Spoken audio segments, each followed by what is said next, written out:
Number 6. The mystery of the first inhabitants of Malta. The tiny Mediterranean island of Malta has a rich history spanning over 7,000 years, making it one of the oldest inhabited islands in the world. Despite its small size, Malta has been home to a variety of ancient civilizations, each leaving their own unique mark on the island's cultural landscape. From the prehistoric temples of Hagar Kim to the Phoenician city of Malta, the island's past has always been a source of fascination for historians and archaeologists. But there is still so much that we don't know about Malta's early inhabitants. Who were they? Where did they come from? And what was life like on the island during these early periods? One of the most enduring mysteries surrounding Malta's early inhabitants is the question of where they came from. Over the centuries, various theories have been proposed, but none have been definitively proven. Some believe that the first inhabitants of Malta were the Phoenicians, who were known to have established a trading post on the island in the 8th century BC. Others believe that the Phoenicians were actually the second or even third people to settle on Malta, with earlier inhabitants being wiped out by either the sea or by other invaders. But recent discoveries may finally shed some light on this long-standing mystery.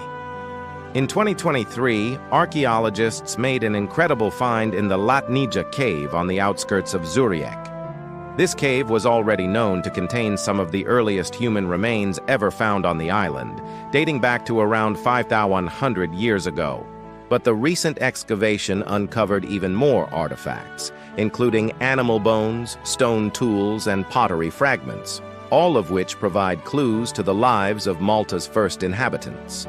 What's more, the discovery of flint knappers' waste and the species of animals present suggests that humans may have lived in the area for even longer than previously thought. The cave itself is located in a picturesque setting overlooking the Mediterranean Sea. It was likely used by ancient humans for various purposes, including shelter, ritualistic ceremonies, and burial. The discovery of animal bones suggested that early inhabitants hunted local fauna, such as wild cattle, sheep, goats, and pigs. They also kept domesticated animals like dogs and cats, indicating a settled lifestyle. The presence of flint knappers' waste further supported this theory, as it suggested that the inhabitants were not just passing through, but had made the cave their home. Among the most intriguing finds was a small fragment of a human skull, which turned out to be 400 years old. This fragment, along with other human remains discovered in the cave, suggests that the first inhabitants of Malta arrived on the island around 4,400 years ago, much earlier than previously believed. The fact that the skull fragment was so well preserved was remarkable, as Malta's hot and dry climate is not typically conducive to the preservation of organic material. But this discovery suggests that the island's ancient past is far richer and more complex than we ever imagined. As scientists continue to analyze the artifacts and remains found in the cave, they hope to learn more about the daily lives, customs, and beliefs of Malta's first inhabitants.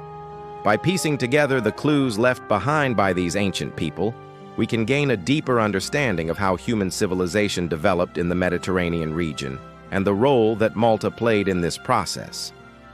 Number 5. Uncovering the secrets of Malta's prehistoric temples.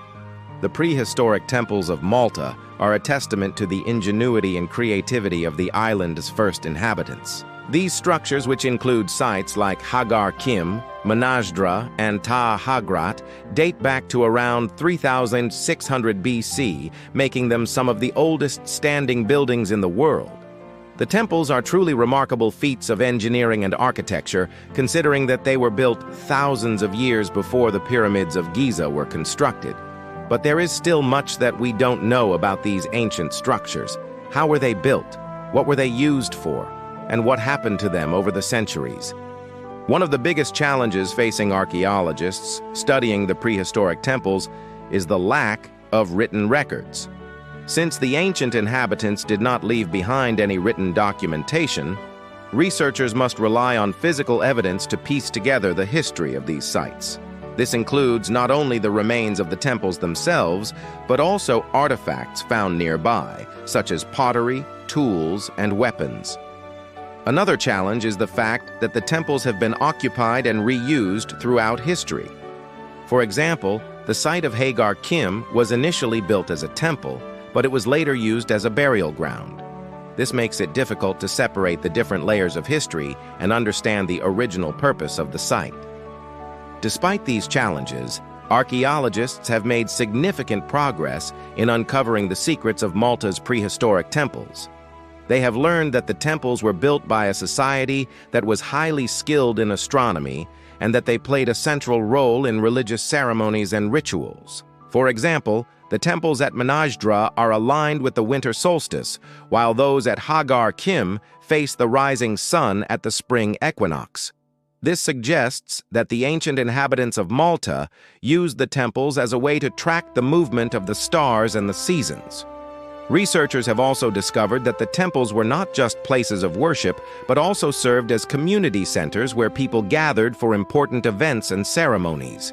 This is evidenced by the discovery of ritualistic structures and artifacts, such as altars and statues found within the temple complexes.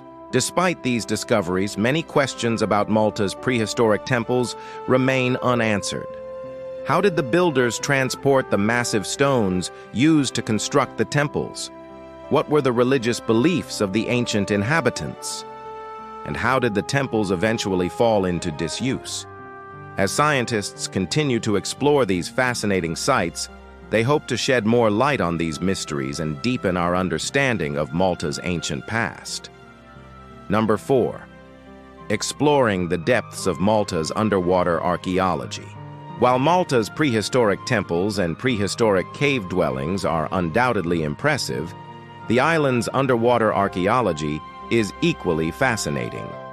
That's because the waters surrounding Malta are home to a variety of submerged ruins and artifacts from different historical periods. One of the most notable underwater archaeological sites in Malta is the Roman Villa. This villa, which dates back to the 2nd century AD, is located just off the coast of the island of Comino and was once a luxurious retreat for wealthy Romans. The villa's many rooms were decorated with beautiful mosaics depicting scenes from Roman mythology and daily life. But over the centuries, the villa was abandoned and eventually fell into disrepair. Today, visitors can explore the site by scuba diving or snorkeling and marvel at the preserved state of the mosaic floors and other artifacts. Another fascinating underwater site is the HMS Maori, a British warship that sank in 1911 after colliding with an Italian steamer. The ship, which was armed with 4 6-inch guns and several smaller cannons, was on its way to Malta when the accident occurred. Although most of the crew was rescued, several sailors lost their lives. Today, divers can visit the wreck and see the ship's cannons and other artifacts. Exploring Malta's underwater archaeology not only provides a unique perspective on the island's history, but also helps to preserve these sites for future generations. Many organizations offer guided tours of the underwater ruins and artifacts, allowing visitors to experience the beauty and mystery of Malta's maritime past. Number 3. The enigmatic megalithic structures of Malta. In addition to the famous prehistoric temples, Malta is home to a variety of other enigmatic megalithic structures. These structures, which include sites like the Gantija and the Hagar Bowl, are not as well known as the temples, but are equally fascinating. The Gantija, also known as the Giant's Tower, is a large rectangular structure located near the village of Zagra. The tower is made up of 2 distinct parts, a lower basal structure and an upper chambered tomb. It's unclear exactly how the structure was used, but it's believed to have had both religious and funerary purposes. The nearby Hagar Bowl is another enigmatic site that has puzzled archaeologists. This structure, which consists of a series of interconnected chambers and passages, is similar to a Neolithic long barrow found in Ireland and Britain. The purpose of the Hagar Bowl is unknown, but it's believed to have been used for ceremonial activities or as a burial ground. These megalithic structures are not only fascinating from an archaeological perspective, but also have a rich cultural significance for the people of Malta. Local legends abound, explaining their origins and connections to giants, mythological creatures said to have inhabited the island in prehistoric times. While these legends may not have any basis in reality, they do offer a glimpse into the folklore and mythology of Maltese culture. If you want to learn more about Malta's enigmatic megalithic structures, consider visiting the island and exploring these fascinating sites for yourself. You can also delve into the local legends and mythology to get a better understanding of how these structures have been perceived and interpreted by the people of Malta over the centuries. Number 2. Unlocking the secrets of Malta's rock art. In addition to its more famous archaeological sites, Malta is home to a wealth of rock art that offers clues to the island's prehistoric past. These paintings, which date back thousands of years, are found in various locations throughout Malta, including the island of Gozo. The rock art covers a wide range of subjects, from animals to geometric patterns and abstract designs. One of the most famous sites for rock art is the Calypso Cave, named after the Greek mythological figure Calypso, who was said to have lived on the island of Gozo. The cave contains a series of paintings depicting various animals, including deer, goats, and cows. Another site of interest is the Guntija Cave, which contains some of the oldest known rock art in Malta. The paintings in this cave are characterized by their use of red ochre, a pigment that was likely obtained from nearby ochre deposits. Decoding Malta's rock art is a challenging task that has baffled experts for centuries. Many of the paintings are highly stylized and abstract, making it difficult to decipher their meaning or purpose. However, some researchers believe that the rock art is connected to Malta's prehistoric temples and served as a form of ritualistic art used in religious ceremonies. Others believe that the rock art was created as part of a larger system of communication that connected the various prehistoric settlements on the island. To unlock the secrets of Malta's rock art, researchers are using a variety of scientific techniques, including X-ray fluorescence, spectroscopy, and remote sensing. With each new discovery, we get closer to understanding the beliefs and practices of Malta's prehistoric inhabitants and the role that rock art played in their culture. Number 1. Unveiling the mysteries of the Hypogeum. Located in the small town of Paola, the Hypogeum is a subterranean necropolis that dates back to around 4,000 years ago. This underground complex is one of the most mysterious and enigmatic sites in Malta and has been described as a labyrinth of tunnels and chambers that descends 100 feet into the earth. The Hypogeum is older than the Egyptian pyramids and Stonehenge and is considered one of the earliest examples of subterranean architecture in the world. This underground complex was constructed during the Bronze Age and was used as a burial ground for many centuries. It's estimated that over 7,000 people were buried in the Hypogeum, making it one of the largest cemeteries in the Mediterranean region. The site consists of 3 main areas: the urns burial area, the central area, and the mysterious oracle area. The urns burial area contains a series of small rooms and niches where urns containing cremated remains were placed. The central area is a large rectangular hall that was likely used for ceremonial purposes. And the oracle area is a maze of narrow passageways and small chambers that have not been fully explored or understood. One of the most fascinating aspects of the Hypogeum is the intricate system of passages and chambers that make up the site.